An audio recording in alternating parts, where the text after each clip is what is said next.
Tell you what, it was a tough weekend for the Falcons fans as the Dirty Birds lose to the Saints. Tell me about it. Reggie Chatman joining us now with what went wrong, Reggie? Yeah, well, it was a performance that left a lot to be desired in all three phases. The offense that had been so effective this season finished with just 17 points. The defense couldn't slow down Marcus Valdez-Scantling, who finished with a pair of touchdowns. But the biggest concern surrounds the special teams unit and kicker, who's usually sure-footed. During the past few years, Younghoe Koo kicked himself to being one of the best in the game. He came into Sunday hitting 80% of his kicks and perfect on extra points. But Sunday, he missed 3 kicks in a single game for the first time in his career. And he had made 63 straight inside 40 yards until his 35-yarder was blocked in this game. His coach, though, still has plenty of confidence in him.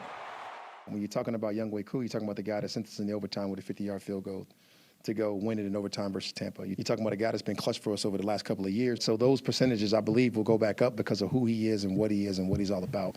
And, I got Steph Curry on my team, and he's having a slump right now or a slump in that day. I'm not moving on from Steph because he missed some threes.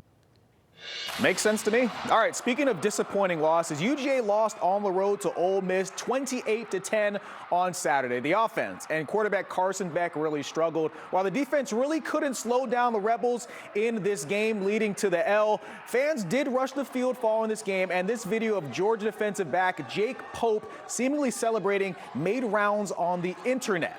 His head coach, Kirby Smart, didn't hold back when he was asked about this video earlier today. Yeah, what an idiot. I mean, just stupid. I didn't see it till today, but he's embarrassed about it. He's upset about it. That's obviously a childhood friend of his. He grew up and played with there at Buford and knows him, hadn't seen him in forever, but just not real smart. But to be honest with you, I don't have time to waste energy on that. I mean, you know what I'm saying? Like my focus is on Tennessee.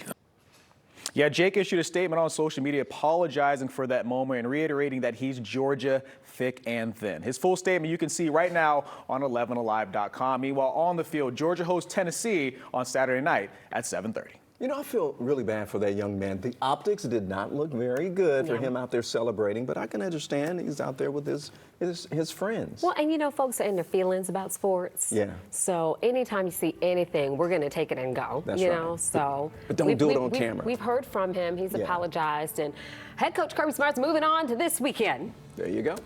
At home in Athens. That's going to be a big matchup, and we will, of course, have you covered all the way. We've got a final check of your forecast coming up next.